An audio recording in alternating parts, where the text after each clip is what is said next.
Welcome to episode 6 of the Practice Squad podcast. I am John. I am joined by my co-host Mark, and today is Sunday, September 4th, which means that it is the last Sunday until February that we have to go without NFL football. Mark, how you feeling? A lot better hearing you say that. Got a little tease of football with the last few weeks of high school, and then of course college ball started this weekend. I've been watching more than that. That's probably a healthy amount, and I'm excited to continue to do that next week with NFL. Yeah, it was just nice having that football is back moment. For me that came with watching Georgia and Oregon and just watching Georgia be, I don't know, maybe the most physical team in college football and just absolutely manhandling Oregon's defense. I mean, offensive line play, they have like a 6'7" tight end that is just massive. Like it was just awesome to see. I could definitely see them, having another massive draft class next year just based off of, what I saw yesterday. Yeah, they have a system that seems to be working, and why change it, right? Like last year clearly had a lot of success, clearly had some guys that were ready for the NFL right away, and it seems like they have that again this year, and I would expect them to dominate throughout the season just as they did last year. Why wouldn't Definitely. they? They're the team to beat, in my opinion, for sure. Um, Now, obviously, some big news going on in college football as well, which is that they recently announced that 2026 at the latest, 2024 at the earliest, they will expand to a 12-team college football playoff. How do you feel about that? I absolutely love it. I absolutely love it. There's a lot of people are like, well, why not do the 8 team, right? That was like for years they were fighting, well, let's do an 8 team or a 16 playoff. Why I love the 12 team is it still rewards those top 2 teams. It gives you a bye. And so you still have an incentive throughout the year to not just try to make it into the playoff and keep your guys healthy and maybe lay off a little bit towards the end of the year. Like I could see teams maybe doing that. Instead, you're going to fight and fight and fight so that you get that bye week. And then that's how you earn that advantage in the playoffs of having some time to rest your guys, get guys healthy, extra game prep. So it gives you that incentive. And then I think there's teams, from year to year. I mean, some years there's 2 or 3 teams that everyone knows those are the 2 that are going to win, right? But there's been years in recent history where there's a 9th ranked team, a 10th ranked team that are like maybe a lower conference that deserve a chance. And with 12 teams, I cannot see any competitive national title team getting left out. Like those 13, 14, 15 teams, they just won't deserve to be in it, and it'll be pretty clear. And I think it's awesome, right? More games, more opportunity, and this is what people want to see. I mean, this is the real way to crown a champion and to not have any bias, to not have any doubt of who the actual rightful champion should be. So job well done. Finally, something, college football seems to be doing things the right way. The NIL deal, right, starting to pay their players a little bit. For a long time, they were against that, and players were kind of getting taken advantage of financially. And then just a year later, they fixed this with the college football playoff. It seems like they're doing things the right way, and I'm excited to see the direction it goes. Yeah, absolutely. My only concern is like, do you feel like those bottom, 4 or so teams might get a little bit convoluted as far as the rankings go? I mean, you're probably going to get like a lot of teams that have the same record, probably have Yeah. similar losses. I'm especially thinking of some of those like middle of the pack SEC and Big Ten teams who are probably getting beat up by the same 3 teams, in their Yeah. conference. I'm curious how they're going to handle that and how they're going to kind of, decide who actually is the team that deserves to make the playoff there. Yeah, it's a good point. There's definitely always going to be some issues with what teams get in. No matter how many teams get in, and no matter how many teams the playoff is, there's going to be issues, right? Like people are going to have a problem. Well, this team shouldn't get in over this team. It's going to happen no matter what. But I think that we're closer to, there's going to be no doubt about the top 6 or 7, 8 teams. Like those teams, everyone's going to agree should be in. And it's going to be those end of the, the bottom 4 teams that are, like you said, there's going to be some debate.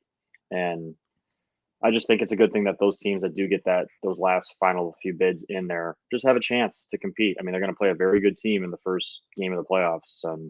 If they don't belong there, we'll find out rather quickly, like Notre Dame the last few times they've been in the playoffs. Yeah, no, definitely. And I think those are all great points. So yeah, super excited about it. I'm hoping that they are able to roll that out 2 years from now rather than 4 years from now. Agreed.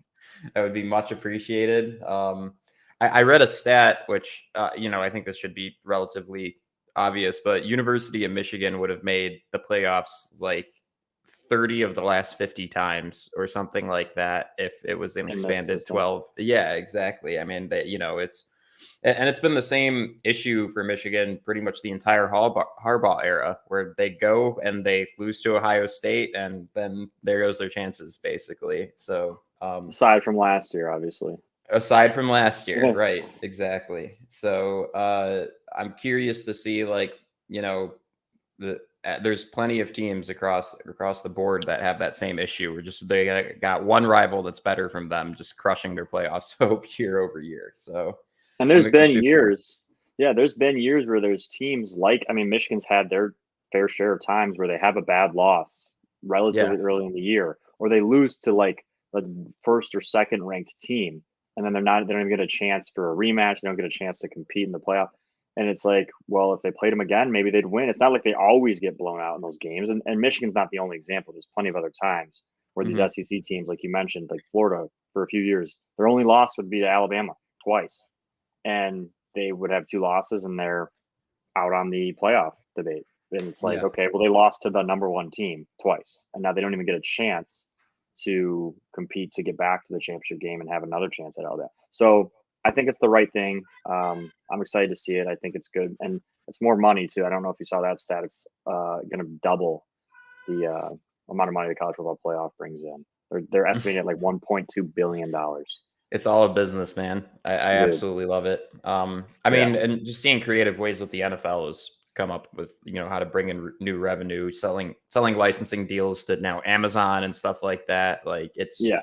it is a well-oiled machine on every front, and it's just mind-blowing to me. And like I've had this conversation with a few friends. The next thing has to be international expansion some way or another, right?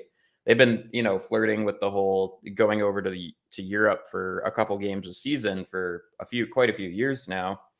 And like their first one in Germany was sold out. It was like, Oh it yeah, was the Super Bowl. Like, oh I yeah. mean, the tickets were thousands of dollars, and they had queues going for Yep. thousands of people that couldn't get tickets that wanted them. I couldn't be, the powers that be in the NFL, the owners, Roger Goodell, seeing that and think, oh, there's got to be a massive opportunity here, and we got to start coming up with ways to capitalize on that year round. That's the future of the NFL's growth. I mean, you're not going to grow much more than they already have in the United States because it's just an absolute powerhouse of business, and it's the number one sport by far, not even close. Um, and the truth of the matter is, worldwide, American football is not a huge deal. People would love to watch. It's just not easily accessible. It's not, it's just not what they've grown up on. It's soccer. That's the national sport. So, yeah, I mean, if football continues to grow, American football continues to grow, internationally, it easily could become the world's favorite sport. Because I mean, it's the favorite sport here for a reason. It's awesome in Yeah, every right. single, like it just is. I mean, you watch a soccer game and you watch a game of American football. It's like, okay, what's better? Like I might be biased, but I think most of the world hasn't seen what America sees every Sunday, and if they start to see that, you might see a transition of what's the world sport, you know. Well, especially if the competition's soccer. Sorry, soccer, but That if I'm somebody that lives in Europe and I go to my first football game, I would be like, all right, this is I'll way play more fun to I'll play the watch. other side though too. Some of those soccer games are pretty awesome too, and the type of the fans and the crowds that they bring to those games. I can only imagine what would happen if American football grows to the scale that that's at, and other countries start playing it at a higher rate, and we start having international talent. Because let's be honest, I mean, like even the Canadian League for football has to set a limit on how many American players can be on their rosters because Right. because otherwise it would be almost 100% American players. So like if you're Canadian, you have a higher chance of making those teams because they have to have X amount of Canadian-born players or Canadian citizens on those rosters. And it's like, well, that's why Canadian football isn't as exciting to watch because they're not as good because it's not made up as many American players. Yeah, and I mean, even those international guys that people identify of NFL talent, they just come to the United States anyways, right? Yeah. So Same thing happens in basketball. It's just it is what it is. But yeah, international growth is the next step. Worldwide takeover for football. world domination for lugging the pigskin around. All right. Next thing that I wanted to move on to, and then I think we're going to get into actual matchups for week 1 and having some discussion there. But both of us have had our actual fantasy drafts. We've done quite a bit of fantasy content the past 2 episodes. So I was going to take a moment and screen share and kind of go through both of our teams. Mark has not seen my team yet. I have not seen Mark's team yet. So you're going to kind of be getting each other's live reaction on this right now. So Mark, my quarterback is Matthew Stafford. My running back duo are Nick Chubb, J.K. Dobbins. Wide receiver duo are Cooper Kupp, Hunter Renfrow. I was able to pick 2 tight ends that I think are going to have pretty decent season with Kyle Pitts and T.J. Hawkinson, defense kicker, whatever. And then my bench players. So, and I was explaining this to Mark beforehand. Like, I was really unhappy with how I drafted. It was one of those situations where I felt like every single time that I was going to pick somebody, the dude ahead of me picked that guy 1 or 2 picks beforehand. And I was scrambling to find, pivot my strategy, figure out who I wanted to grab next. But my bench is Tony Pollard, who I actually think might have a better season than Zeke. And then I just went kind of crazy on rookies. I picked up Garrett Wilson, James Cook, and George Pickens, and Jameson Williams. So, wow. lots of risk going on there. Very, very risk heavy. I'm feeling great about James Cook and George Pickens, honestly. I think George Pickens it's highly likely that he will be wide receiver 1 in Pittsburgh at some point through this regular season here. Wilson and Williams, obviously a lot more of a gamble. We don't know what Williams is going to look like when he comes back. We don't know when he actually is going to come back. So both of those are problems. But yeah, curious to hear your reaction, Mark. Yeah, your bench scares me. I won't lie with all those rookies, but that's like, I mean, if you're going to take risk, that's where you want to take the risk. And if even one of those guys is a hit, like a Justin Jefferson had, or like a Jamar Chase rookie year, like you're going to be set because, I mean, you have 4 or 5 of them. One of them's got to do well, right? And what's funny is you'll find out in a second, my team's kind of similar to yours and a few players, and you'll see that in a second. But I like your starting lineup. Your running backs, I think, are your strength. I love that you have Renfro. I'm sure you probably got him relatively late too, and he's in your starting lineup. So like that's a steal, I think. Cooper Kupp obviously is, I think, the best receiver in the league. He's poised to have another same season he had last year. I mean, Triple Crown winner, dominated in every aspect of the position. Has Matthew Stafford throwing the ball. I like your team, man. I mean, TJ Hawkins, I think, is going to have another huge growth year, and it will probably be a top 3 or 4 tight end if Jared Goff's even a little bit functional. I like your team.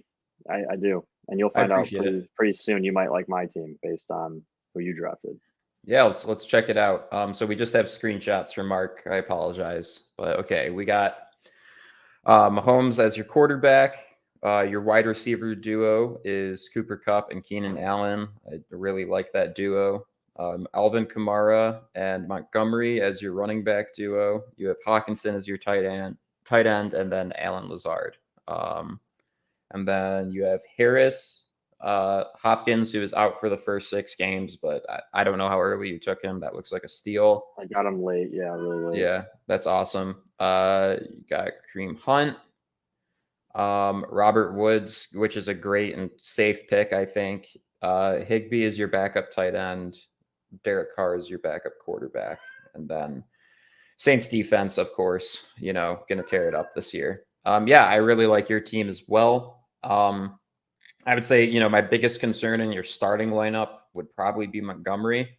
But at the same time, Chicago in general is a giant question mark, but somebody's got to carry the ball at some point over there. So we'll see I what happens. figured it's going to be such a dumpster fire in Chicago that hopefully they just feed him. And Right. if they do, I mean, any touchdowns, any catches, I feel like is going to go through him. Like it's still Justin Fields, young quarterback. He's kind of like Montgomery's the security blanket, right? He had a great year last year. I think the Bears are going to stink, but he might be the one shiny thing that they have, and they might just utilize him a lot. So that's kind of why I got him there. I'm not going to lie to you. I totally forgot that Kamara could be suspended at any moment in time because of his bar fight incident. Totally forgot about that. Thought I got him at a steal. I got him in like the 4th round. I'm like, Oh why is this dude? wow. I was like, why is this dude still on the board? And I took him, and I just didn't even. I didn't find out until after the draft that there's rumors that he could easily get suspended at any moment. Well, So as long that's as he doesn't crazy get to me. suspended, yeah, Fourth clearly round. the rest of my league knew, clearly, and didn't want to touch him. And I was an idiot and just fell for the bait, I guess. But if he doesn't get suspended, I think that's a pretty damn good steal. Yeah. Well, rumor has it too that he might not actually serve the suspension until next year because That's his what I'm court hoping. date has been pushed back through the middle of the season. So then you have to go to court, you have to get all that figured out, and then the Right. NFL has to come to a decision. And I don't think they're going to want to suspend him like going into the playoffs or something like that. I'd say that's Right. less likely. So we'll see what Yeah. happens. I Yeah. will let you know. And you can see the similarities, Hawkinson and Cup, right? And then I am actively trying to trade right now and give up one of my bench players for Renfro. So we would have 3 of the same starters if that goes through. Yeah, very, very So similar logic all around. I definitely dig the roster though for sure. You definitely went a lot safer as far as your bench position goes with that young talent. Like I said, we spent a ton of time talking at length about how risky it is to go heavy on rookies for your draft, and that's exactly what I did. So high risk, high Look, reward though. I listen, mean, there's different ways of taking risks, right? I have Kareem Hunt, who is having contract negotiations. Who knows what is going to happen there? If he's even going to play, is he going to get traded? DeAndre Hopkins is serving a suspension, 6 games, and then my starting running back is like he could be suspended at any moment. Like you don't know for sure. So I took some risks too, and we'll see how it pays off. yeah, absolutely. And then moving on to the actual NFL schedule for week one. Yes, this So is. I'm I getting don't know excited about just you, looking but at it, man, dude. I'm amped for Thursday. I think we are getting probably a Super Bowl preview. You There's a have to, yeah. I mean, you have to think that it's probably the favorites, right? I'd say the two favorites for sure. If that's actually what transpires, obviously that is anyone's guess. But if I were a betting man, I would say that is the most likely matchup to happen. So That's so odd. That's so odd. That's gonna be such a good game. yeah, it's gonna be amazing. I cannot wait for it. I'm curious to see like the Rams. I think definitely got a lot better um, through this offseason, which is crazy to think that they had the capacity to go and sign Allen Robinson and go and sign Bobby Wagner. Like, where are you getting this money from? You guys just traded the house away to go get a ring. You got it, and now somehow you're bringing everybody back. Yeah, I'd say their biggest question mark, their offensive line, is not coming back in the exact same shape that it was. Obviously, they let a legend go at left tackle and Whitworth, but he was getting up there in age too. So I'm curious what you think on how they handled their offseason. You know, old team, a lot of vets versus a young and fiery Bills team too. So So yeah, I mean, I think both these teams did a really good job in the offseason, and somehow both teams got better, and they were already outstanding last year. Like they were both. I mean, obviously the Rams did win. Bills were very much a contender, and they both somehow managed to not lose much and to find new players to make positive additions to their team. One highlighting note of an offseason transaction that could be interesting in this game is Von Miller is now a Bill. So I don't know, in terms of helping them out maybe in game prep a little bit and like, hey, the defensive coordinator likes to do this, like watch for this blitz package, just kind of give them a little insight, maybe a slight advantage, nothing crazy, but it's an interesting thing, man. I think Josh Allen, Stafford, two great quarterbacks going at it, really good receiving cores, great defenses, good coaches.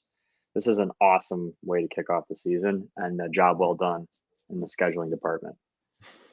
I mean, so many weird ways that things line up with NFL scheduling this season, especially. Like Panthers versus Browns week 1, with the entire Baker story going It's on. I'm awesome, sure dude. that's going to It's get so interesting. awesome. Who do you think's gonna win? I like to do. John and I are gonna do picks, by the way, and all these games each week, and we'll keep a tally on how we do with our record overall and who we think's gonna win. Spreads aside, just Yes, winners spreads straight up. aside, just outright winners for these two games that we've already discussed. I think that the Bills are actually going to take it in this week 1 matchup. How about you, Mark? I'm also with the Bills. Cool. I'm also with the Bills. Both teams offensive powerhouses, so it's tough to say. Well, we'll see what happens there. It's going to be an awesome game to watch. As far as Panthers Browns goes, I'm thinking that I think Panthers will come away with it, just because I'm buying into this narrative that Baker is going to come out just angry and bloodthirsty, and going to do everything in his power to actually clutch out a win with a Browns team that is missing the quarterback that they just traded everything away for. So I think that levels the playing field. I think the Browns are the better team. I think the Panthers are in a really messy spot in general, but I still think that they have the talent and the stars aligning to potentially come away with that one still. I love that, and I want so desperately to make the same pick because nothing would make me happier than to watch Baker Mayfield torch the Browns, get a win. He is so like he takes everything personal. It's like that Michael Jordan meme, like, and I took that personal. Like he takes everything personal, and he rightfully should in this situation. I mean, we saw him in college plant the flag at Ohio State, grab his junk against Kansas, like just doing stuff like that. Like he's just a competitor, man. And if you even challenge him the slightest bit, he finds ways to motivate not only himself but the people around him to make sure that they get the job done. I hope to God you're right because I would love to see that. And the Browns, how they've handled everything, like they deserve to just be terrible. Unfortunately, the Browns defense is really, really good. The Panthers do not have a ton of weapons for Baker to distribute the ball around besides McCaffrey and DJ Moore. But the Browns defensive scheme, they know Baker. They've practiced against Baker for the last few years. Myles Garrett is going to get home early and often. I'm going to pick the Browns to win, but I hope that you're right. That all great points, and I think that if I wasn't betting with like my heart on this one, hoping that Baker actually has like the clutch story come out of it, that I think that's the much more likely scenario. Yeah. Bengals versus Steelers is an interesting one. Obviously, these two teams have quite a history with one another. Steelers are a consistently good team. Bengals coming off of a Super Bowl run. I'm going to go Bengals on this one just because I think the Steelers have a lot to figure out about the quarterback situation, about their offensive line. Tomlin's going to have him well coached. Tomlin's going to have him competitive. But I think this is no longer the Steelers era. This is no longer the Steelers division. And the Bengals are probably just going to assert that dominance through the game. We saw the torch start to get passed, right, from the Steelers dominating this division, Big Ben, right? That era, we already kind of saw it fell apart a little bit, right? There's a new guy in town, Joe Burrow. There's new weapons all around him.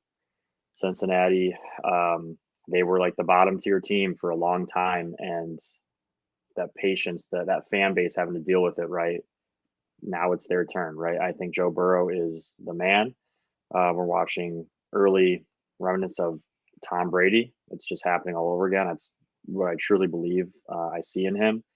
He's got all the receivers. He's got a good running back. The offensive line continues to improve, and the Bengals defense was very good, especially towards the end of last season. And I think they've added some people to that in the offseason. The Bengals are going to win this game And I think the Steelers are going to struggle this year worse than people are expecting. I mean, yeah, the quarterback question, sure, but there's other questions with the Steelers roster as well. Mike Tomlin's a great coach and all, but that's a lot to try to figure out in one season. And I'm going to go with the Bengals pretty safely here, pretty confidently. Yeah, they have a lot of rebuilding, restructuring to kind of do. I think they just have a new identity to find, right? When a Yeah, stable ship, and Big Ben kind of comes to an end, and a lot of offensive line turnover and things like that. They got stuff to figure out, but we'll see. I mean, again, Tomlin's an amazing coach. So, moving on to Colts and Texans, I think pretty safe bet the Colts are going to win this one. Again, just the more stable ship. They have Matt Ryan, who is a very competent quarterback with a amazing cast built around him. The receiver core is a little bit weak, but their offensive line and running game will keep any defense honest. So I think that one's pretty certain the Colts will come away with that one. yeah. I'm gonna have to agree with you. This is, I don't think, going to be a very close game at all. The Colts are going to come out with a strong running game, like you said, and I think Matt Ryan's going to kind of have a coming out party here, and he's going to have some fun against this Texans defense. In terms of like our pick'em league, to reference that, I think this might be the most common pick this week. So, we could see if Texans somehow pull it off, we could see a large amount of people get an X in the elimination column there. Sure. But yeah, I'm going to go with the Colts. I just can't see the Texans. The Texans could be one of the worst teams in the league this year, for sure, a bottom 3 team, and the Colts are going to be a contender. So they should come out and set the tone right. Yeah, definitely. Ravens and Jets. I mean, without Zach Wilson, that team is still very, very young, still trying to kind of find their identity and figure things out. I think the Ravens feel like they have a lot to prove from last season. I think they were a playoff team, and just injury and everything, under the sun kind of got in their way from them getting there. Similar narrative that I kind of say with the Saints last season. So yeah, I'm thinking Baltimore's a pretty safe pick versus the Jets as well.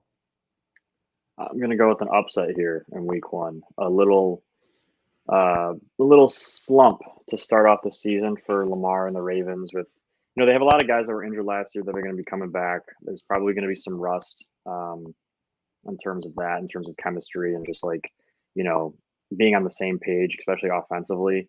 The Ravens lost some pieces on defense as well, and the Jets got a lot better. Like aside from Zach Wilson being out, and which I don't think is a huge issue considering that they have a seasoned veteran and Flacco as their backup. Which in some cases might be better, especially against his former team. So I'm going to go with the Jets here. I think Flacco is able to kind of be, easygoing, cool, calm, collected in this first game. He's going to get these young guys around him to play at a higher level because of that. His confidence is going to be contagious. The Jets got better at, like I said, just about every position. And I think that their defense is going to be much better than what people are expecting, and it's going to give the Ravens some issues. So I'm going to go with the Jets and a little upset in week 1. And I like that too, because the Jets are not, this like tank level team anymore. I think that they have some upside and they have some potential. So be definitely a very interesting story to see them upset the Ravens week 1 there. KC versus Cardinals. I'm saying, that's a very high probability that KC comes away with that one. I think the Cardinals are, this team that's really good at going on these hot streaks, where they look like the best team in football. We saw that last season. But I think that they have, quite a lot of weak points that they need to address. Their, best receiver is going to be out coming here. I still have a lot of questions about Kyler Murray. So I think KC just being the more stable ship, having the better quarterback, probably having the better coach, is more likely to come away with that one week 1. For sure, the better coach. Yeah. Yeah, I'm with you. I'm going to go with Kansas City. In terms of a little betting insider, I mean, the over for sure. Both these defenses have new guys. It's early in the year. And usually early in the year, you see some high scoring games because the offenses have shown they have all these kept secrets that the offenses have been practicing all camp. And none of it's been shown on film yet. Defenses aren't prepared for it. And especially with Andy Reid and Kingsbury both being offensive guys that love to do crazy, unique play calls that end up being big plays if the defense isn't ready for it. Expect all that. So I expect the over in that game if you're a betting man, and then I'm also gonna just pick the Kansas City Chiefs to win that one. I'm not gonna bet against Mahomes For in an sure. opening game against a Cardinals team that just doesn't seem to be the same as they were last year. Right. Um, Green Bay and Vikings is an interesting one because Green Bay, I think the past 2 seasons have kind of started their season pretty cold. Um, and the Vikings have just gotten a lot better this offseason. They 100%, I think, are going to thrive under a new coaching administration with an already very talented team. I mean, their offense looks great. They have a decent defense. I don't think there's any reason that they couldn't compete in this game against Green Bay, who, on the contrary, is figuring out some things, right? Their receiver core is a huge question mark. They struggled on special teams all of last year. They brought in Richie Bisaccia to hopefully fix that problem. Obviously, Aaron Rodgers is, the most reliable and talented quarterback in this league, but that doesn't mean that he can't have a bad game. And with this being week 1, I'm actually going to say that the Vikings might go and just get lucky and come away with this one. Interesting pick. I see what you mean. I see all your valid points. There's one thing I didn't really hear you mention, and that is Aaron Rodgers. And that is why I have to pick the Green Bay Packers. I think, listen, there's so much. The dude's a two-time defending MVP, okay, of the league. He lost Devontae Adams, okay, but people forget that before Devontae Adams was there, he was still Aaron Rodgers throwing to a bunch of different receivers. No matter who's at receiver for him, he makes them better. He's got some young guys. I'm going to go with Aaron Rodgers and the Packers without a doubt here. I know they've had some slow starts in the last few years. You're absolutely right about that. But he's a bad man. He is a bad dude. He's owned the Minnesota Vikings for most of his career. He's owned this division for most of his career. I think he's got a chip on his shoulder. I think he's going to come out and the Packers are going to take care of business. Better coaching staff, better quarterback, better running game, better scheme. And their defense, people forget the Packers defense got a lot better this offseason. And I think we're going to see that. I'm going with the Packers.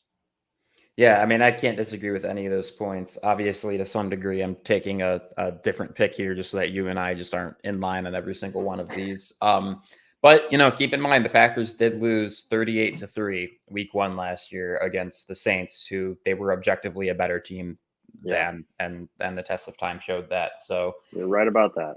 History doesn't repeat, but it does rhyme. Moving on to Buccaneers Cowboys. This is an interesting one because 1, I love hating on the Cowboys. 2, I think they got worse this offseason. But I also think Tampa got worse this offseason. But the one similar to the Aaron Rodgers argument, I mean, I don't think I can really bet against Tom Brady. But one thing that I want to bring to everybody's attention for this entire season is that Brady lost the majority of his interior offensive line to injury. And I don't care how good you are of a quarterback, if you're uncomfortable as far as your protection goes, especially a guy like Tom Brady, who that's pretty much the one thing he demands is that I need time to pass, and he can't move, right? So that's a huge concern and question mark for me, and that is to no fault of Tom Brady himself. But if your offensive line can't hold up, that's going to cause problems. I don't know if that's going to cause problems week 1 here against the Cowboys, who have their own injury issues and lost a lot of talent over this past year, but definitely something to keep an eye on going forward in the season. And maybe Tampa figures it out and is able to still insulate their quarterback throughout the season, but it's definitely a point of concern for sure. Yeah. So are you picking Dallas in that one? I think I'm going to go Tampa still. Sorry for not actually coming to a conclusion there. No, you made so many good points. It was just like, I don't know who he's going to pick. He's making good points both ways here. Right. I'm going to actually pick Dallas here, and for similar reasons that you explained with Tampa, Tom Brady. I mean, he missed 2 weeks of training camp. This is like we're not going to see the same Tom Brady we've seen the last 20 years this season, and for a variety of reasons. One, he was already halfway out the door when he retired. I mean, well, fully out the door, and then he came back, right? But he's still kind of halfway out the door. He missed 2 weeks for family reasons. Um, he's not as involved. He doesn't seem like he has the same fire. Like he's kind of done everything. You know, he's the certified best of all time. No one's going to argue it. He's got 7 championships. His last real motivation was to leave New England and come and win a championship without Belichick, without the Patriots, and he did that. And yeah, they were good last year and still very competitive. But you're right; they've lost a lot of weapons. Their offensive line has some younger guys, one of which my teammate at Central I think is going to start at guard for them. But yeah, I mean they're younger. They have Godwin's not really back yet. They have Mike Evans is going to get a lot of targets and stuff, but can he do it on his own without the help of other people? There's no AB anymore this year. Um, I don't know, man. I feel like Tampa's running game that they've leaned on is not going to be the same, right? With a different offensive line. I think Dallas is going to reestablish that running game that has kind of made them competitive in this league with Zeke and Pollard and that offensive line. Like that's what Dallas was the last few years, and that's what they lacked last year. Dak's going to be, I think, back to what we've seen him be before, right? He's not coming off of an injury this year. He's healthy. Um, I mean, am I wrong, or was that not the first game last year? Dallas and Tampa, wasn't that the very first game last year? I think you might be right, but And it was like a I can't quite shootout, and remember. Tampa won because I was just scheduling wise. I don't understand why those two teams are opening 2 years in a row against each other, but I thought that was interesting. But yeah, I'm gonna go with Dallas, and I just think we're gonna see the Bucks come out slow, man, because they've kind of lulled through. I mean, especially with their leader Tom Brady, like not being all the way in yet. It's going to show, and it's going to show earlier than later. I think they'll catch up and they'll get back to their old ways throughout the season. But Dallas is not an easy opponent, and you're right. Like that pass rush in Dallas is good, and Tom can't move, and offensive line is a little inexperienced and haven't played together a lot. And there's a lot of reasons why I'm picking Dallas, but I'm pretty confident in that pick actually. Yeah, the all great points, and as I was saying, like definitely a lot of cause for concern there. I also struggle to pick Dallas for anything because I I hate hate Dallas. Don't get me wrong. I'm not saying that I like the them. Cowboys, Right. but in this game, I like them to win. Yeah, Just definitely. for the reasons I explained. I'm not by any means rooting for them ever. It's hilarious when they lose, but No, yeah, this I is think going to be their big year. This is it. well, Super Bowl window. this is so perfect for them. Like, yeah, beat Tom Brady in the box, and everyone's gonna be like, "Oh my gosh, they got revenge last year. They lost to him," and Oh God, this is the that's a great point. We wouldn't hear their fan base shut up that entire yeah. week. Would be Yeah, really so rough. we're gonna Eh, hear it, right? And then they'll lose in the first round of playoffs again, and then they'll have to fire McCarthy, and Jerry Jones will have to hear him with his accent go and talk about why the Cowboys are gonna get back to where they always were, and it's gonna be the same thing over and over again. But in week one, and in this example, I think they get it done. we're just cursed to just hear Cowboys fans think they're going to make the Super Bowl every year. I think one Um, of the best things the NFL does, this is a total side note, and we'll get back onto the predicting games, is when they show crying fans on TV. Because it's hilarious. I mean, they show like little kids crying. They show like boyfriend and girlfriends like hugging, crying, and just tears. Like their relationship rides on if their team wins or not. I just think it's hilarious. And the best is when it was the Cowboys and they showed like 3 or 4 different people in the crowd of all ages. Right, there were some younger people, older people, a couple girls, couple guys. Like it was hilarious seeing them in their Dak Prescott jerseys and Zeke jerseys crying. Uh, I will take podcast intermissions to talk about crying Cowboys fans any day of the all day, week. all day, all All day. right. Moving on to Saints Falcons. I mean, Saints fan here, who dat this scrub Falcons fan on this Twitter thread that the NFL posted here saying Falcons by 30. I don't know what that dude's smoking. Absolutely delusional. the Saints are going to blow out this team. Like, I'm sorry. The Falcons might be the worst team in the NFL. The Bears and the Seahawks are making decent bids for that as well. But the Saints are going to come in ready to go. They got a fresh new set of wide receivers. Their defense only got better. It's going to be a blowout, and it's going to be awesome. Yep, I completely agree with you. Atlanta stinks. I love Marcus Mariota, one of my favorite college football players of all time. Great dude, but no, he's not gonna be able to do anything against the Saints defense. He's gonna be under pressure all day. The Saints secondary is ridiculously good. They're gonna force some turnovers.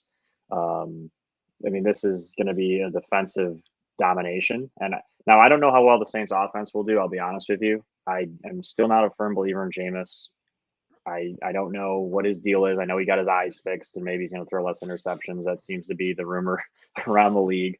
That rumor held up while he was healthy last year. That's all I got to say. Yeah, but it was a very small serving size. And yes, He was good in it. But I think they're going to get the job done in week 1. I don't know how good the Saints offense will be. The defense, I very, very much believe in. And sometimes that's all you need against a team like Atlanta in this matchup. One of the main reasons I picked New Orleans in my fantasy draft for defense is because of that week 1 matchup. I think that they're going to have a few defensive scores, maybe a couple fumbles, a couple strip sacks, maybe an interception or two. Expect all that stuff. So Saints, both of us picking New Orleans. Cool. I don't think we're going to have too much debating to do on this next matchup either. San Francisco 49ers versus the Chicago Bears. Personally, I think the 49ers are probably one of my favorite, NFC teams that I'm not necessarily a fan of because, man, they just play good, hard-nosed football. They're always prepared. They always got a game plan written up. They're just such a stable ship, and they know how to just remain consistent and constant no matter what their competition is and make sure that they pull away with games like this against a really messy Chicago Bears team. Yeah, I'm with you. San Francisco is going to win this game, but I don't think it's going to be a blowout. I think that Trey Lance and Justin Fields, right, coming out of the same draft class, probably a little bit of a competitive drive on both those dudes. Let's be honest, Justin Fields probably thought that was where he was going to go. And so I think that that's probably the biggest thing for them. And then that matchup of those two going at it. Here's the thing that I think stands out. It's Boza coming off the edge against Chicago, right? And that's what Justin Fields is going to have to deal with the entire day. I don't think Trey Lance has that same pressure coming from the Bears defense, right? So that's kind of the main difference I see of why it's San Francisco. That, and I absolutely love San Francisco's run game scheme. Shanahan does a great job. One of the best coaches in the NFL. And they have weapons. They have Kittle. They have Debo. They have Elijah Mitchell. They're going to find ways to run the ball against Chicago. And then it's going to be Justin Fields trying to have to get them back in the game. And I don't know if they're going to be able to do that. Yeah, definitely. And it's just what makes the 49ers so effective is that just dominant run game, no matter who they're playing. Going to Eagles Lions, I think there's going to be room for us to disagree on this one. I will start with this caveat that even though I think the Lions will come away with this one, the Eagles got scary good in a very short amount of time this offseason. They got really aggressive. They signed some big players. They drafted incredibly well. They got rid of players that, will kind of help them set themselves up for the future. I think they're ready to go here.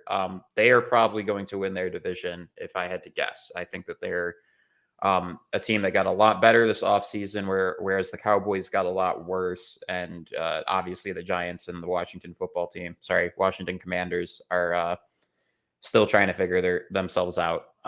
So this Eagles team is going to be good. I think that, a lot of NFL teams are probably, going to be stressing out a little bit about them on their schedule because they're probably a team that's going to be able to come away with some wins where people don't think they're going to be able to. But with all that being said, the same can be said for the Lions on all of those fronts. And I think that Detroit's ready to see the Lions, open the season with a win, come out looking like a new team. So I'm going to go Lions on this one. Yeah. You know what? I could see this game going either way. To me, it's like, okay, the Lions are all fired up, right? This is a winnable game for them. They do have a favorable schedule. I mean, there's some games that they definitely can win that in most years we would say no way. I agree with you big time that the Eagles have gotten much, much better. They did a really good job this offseason. I like their coach. I like Jalen Hurts. He's a playmaker. They have really good receivers around him. My question is if the Eagles are going to be able to run the ball at all, because I think the Lions will be able to run the ball. And I don't know if Philly will be able to. But I think Philly will be able to throw all over Detroit. I'm not going to lie to you. I do not trust the Lions secondary.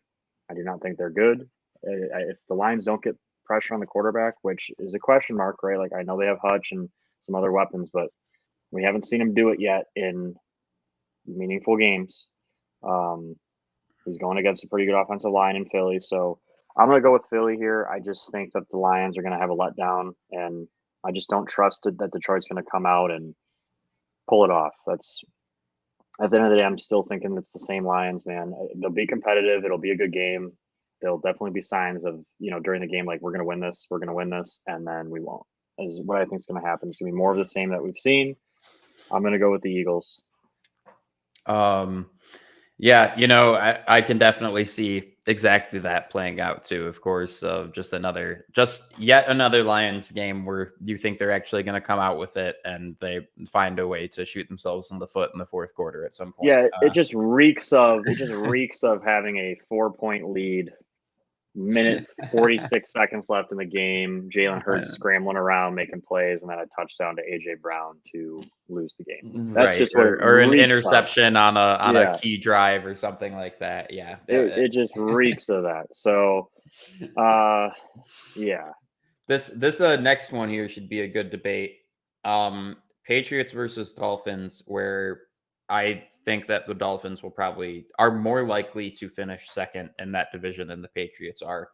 And man, I mean, all sorts of anxiety coming out of the Patriots camp as of the past few weeks. I don't know if you've been paying attention to those headlines, but a lot of people saying Mac Jones is struggling. The whole offensive coordinator is in a real position over there, seems to be stressing a lot of people out. I don't know if this is the same Patriots team. I don't know if, we can, what is this, season 3 without Brady? Can we assert, finally that like post Brady Patriots are just straight up not the same team anymore, and they might never be the same team? And while Belichick's a great coach, like that only takes you so far. Versus a Dolphins team who just signed, an amazing head coach out of the 49ers coaching tree, who's an offensive mastermind and who was super aggressive during this offseason to make sure that they had weapons and their defense was already really good and competitive. I think that the Dolphins, feel like they'll have something to prove going into this game, and nothing's going to be better for them to kind of, start the season out strong than beating their division rivals who've been beating up on them for, decades now. Yeah, I'm 100% with you. Patriots are going to struggle this year. That's as simple as that. And it's not even just that they're going to be bad. I mean, I just think that this division has gotten like the teams that normally are terrible, right? And this like the Patriots the last 20 years, yeah, they had Tom Brady. Yeah, they've had Belichick. They've had good teams. But that division has sucked for 20 years. Like they really haven't even had like the Jets have been terrible. The Bills had a very long time where they were no good, and Miami has always been terrible. So, like this year, the Jets are legitimate. Like they have weapons, they have a good coaching staff, they have a chance. Miami has a chance. Young coach comes from Shanahan's coaching tree, right? They're going to be able to run the ball. They're going to be able to throw the ball, play action. They have weapons like Tyreek Hill. Tua's this is his year. This is his opportunity to come out. I don't know what he's going to do with it, but he's going to be better than he's been before, for sure, with this coaching staff and the weapons he has. And then obviously Buffalo. So the Patriots are going to struggle, dude. I could see them being third or fourth place in the division for sure. And they're going to come out in this week 1 and have a coming to moment.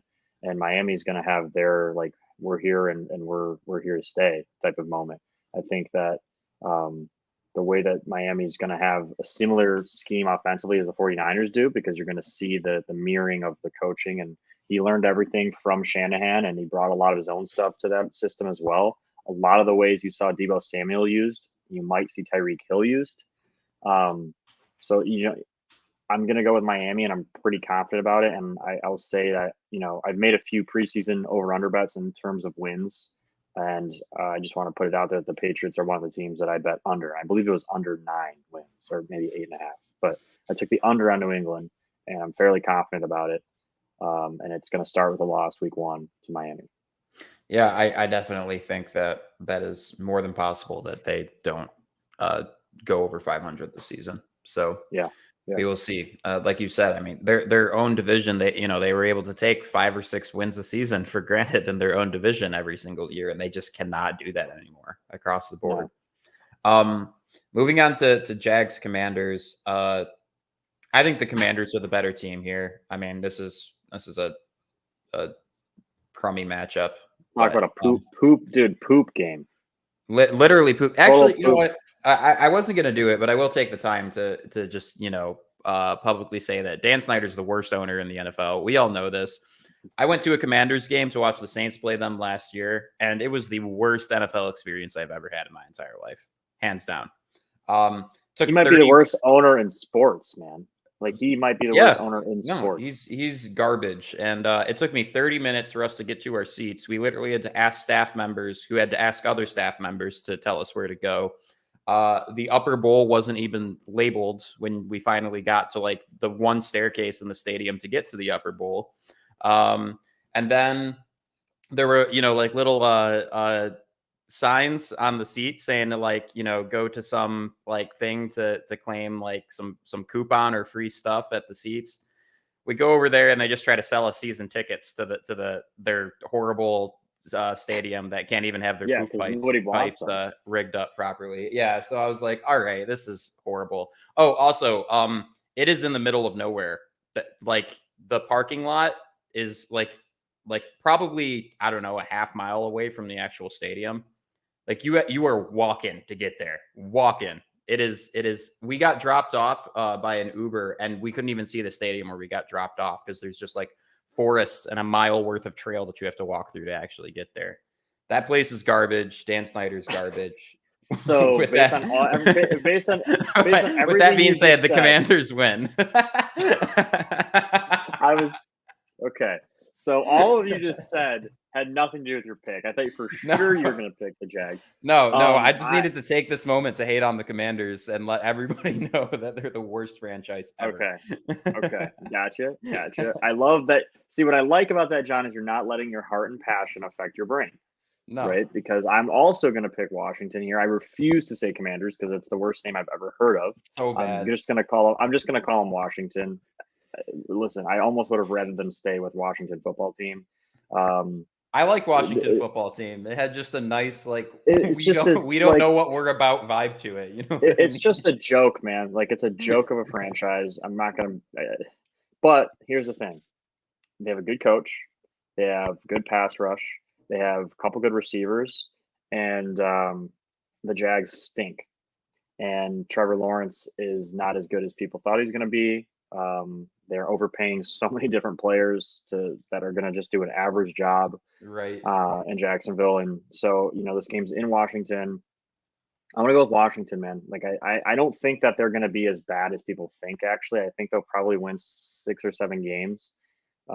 And listen, I mean, as bad as that franchise is, and the owners, and just like it's just a joke, they somehow aren't as bad on the field as they should be. Yeah, you know what I mean? They always manage to actually put together a decent season. It's kind of the same way that the Raiders have been over the past decade, where they have every reason for their organization to put them in a position to lose games, and somehow they manage to stay competitive and let the off-field issues be the off-field issues and still get it done on the field. So segueing into this Raiders Chargers game, man, what an awesome matchup! I cannot wait for this. Obviously the Raiders coming in with, quite a lot of big offseason moves. The number one being Devontae Adams, now being their main wide receiver, to an already really talented cast over there. But you could say the exact same thing for the Chargers. The Chargers are just, I mean, maybe the most talented team in the NFL. Their roster, top to bottom, on both defense and offense, is just disgusting. So I really can't wait for this matchup. I'd say I'd have to go with the Chargers on this one, but man, that is a tough choice. It's really tough picking the winner of this particular matchup. Yeah, I'm with you. I'm taking the Chargers. Another side note of another, like I said, I picked 4 or 5 teams over and unders. Once we finish doing all these picks, I'll pull up my DraftKings app and actually read what I have just so it's out there. But I remember this one because I'm pretty confident about this one. Chargers over 10, over 10 wins. Think they're going to probably win 13 or 14 games. I think they're really, really good. They play in a very competitive division, obviously, but the Chargers are going to get the job done. I could see a little bit of a shootout type game, 2 good quarterbacks, high powered offenses. What I will say is that the Raiders defense is nowhere near the level that the Chargers defense is in terms of skill and in terms of scheme. So that's where That could be the deciding factor. Yes, Absolutely. exactly. So, but again, it's early in the year, so the Chargers defense might not be as good as we think they're going to be yet. It's going to be obviously they have some new guys. It's going to take some time to mesh and gel together. So that's why I could also see this being a back and forth game, and I could see the Raiders winning this game for sure. But I'm going to pick the Chargers. This is a big year for Justin Herbert. He's got everything around him. This coach has everything around them. They struggled last year. I mean, let's be honest. They were almost a playoff team last year, and they had the worst defense in the league.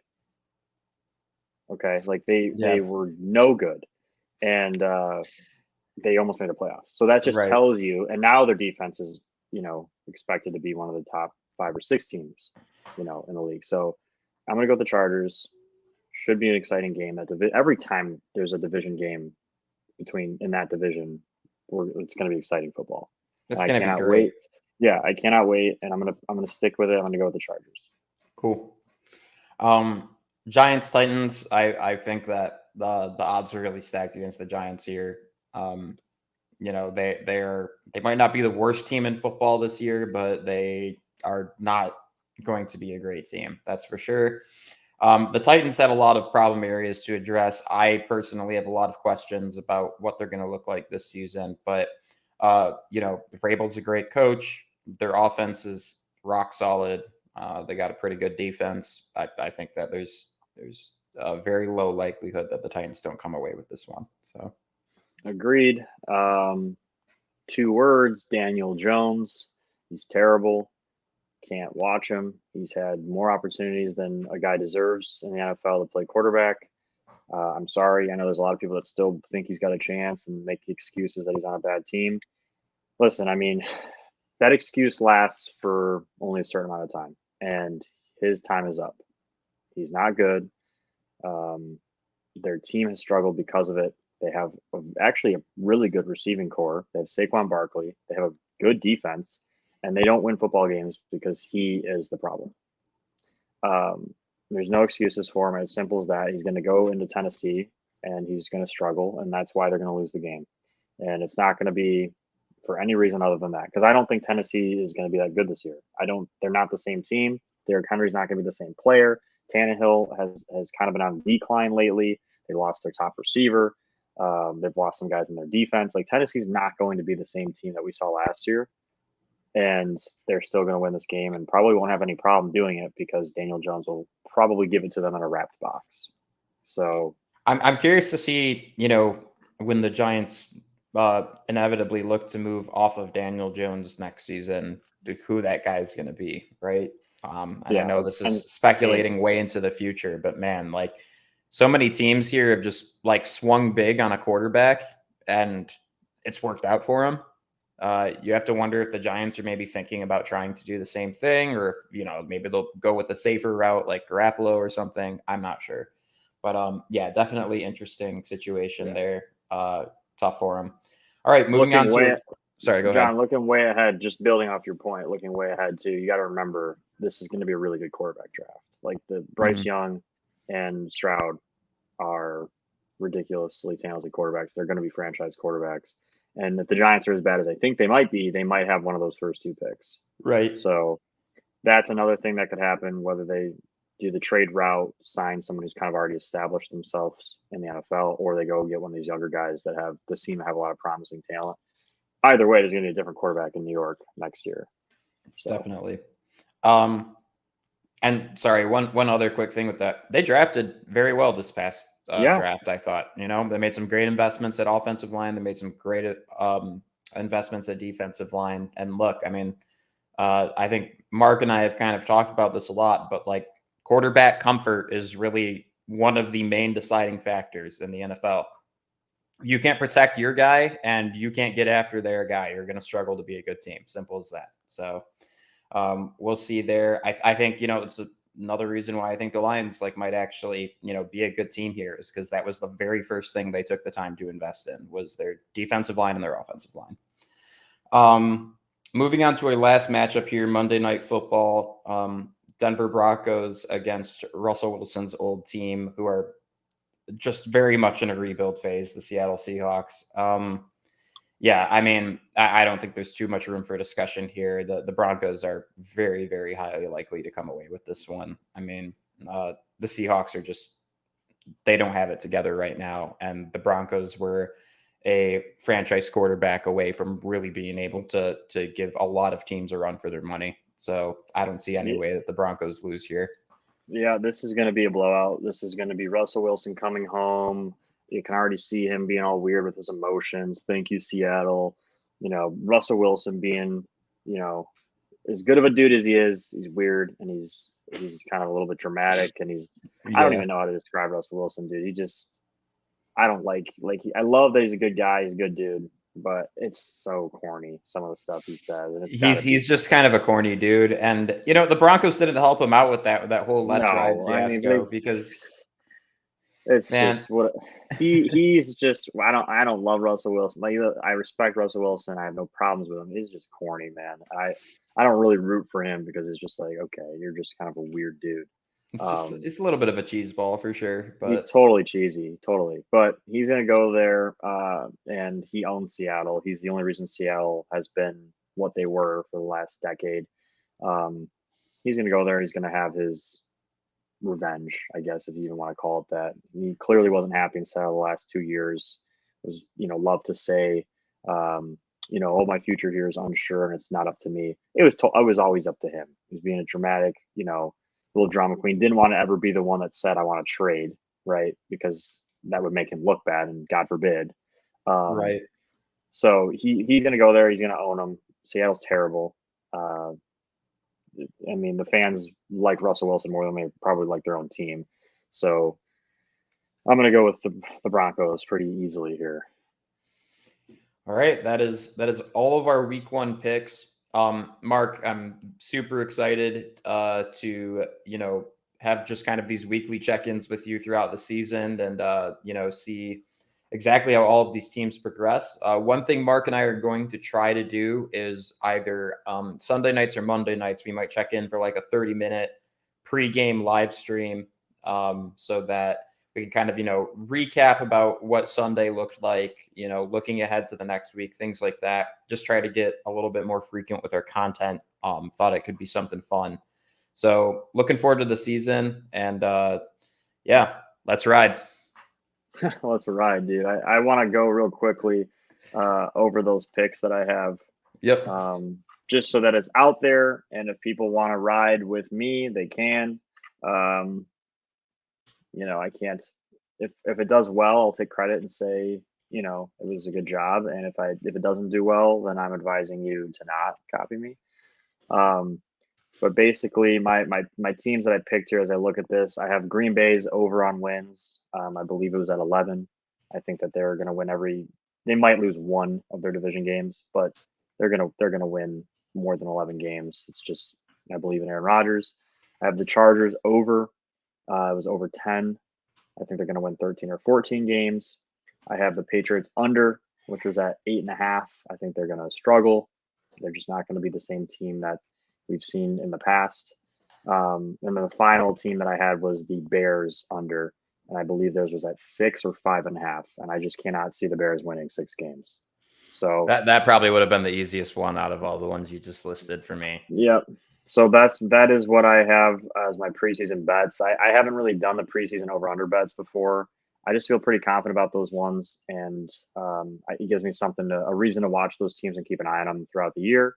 Um, and it's kind of cool because every week you don't know. Every week I'll still make my own bets, and I do a little bit of that throughout the year. But having something that I did preseason that I can kind of watch develop throughout the year is something new, and just wanted to put those picks out there and so that people know it, and we can keep an update on it throughout the year. John, I don't know if you do anything like that. I know we have our Lions bet obviously, but Right. um, Yeah, no, I haven't done any of that going into the season.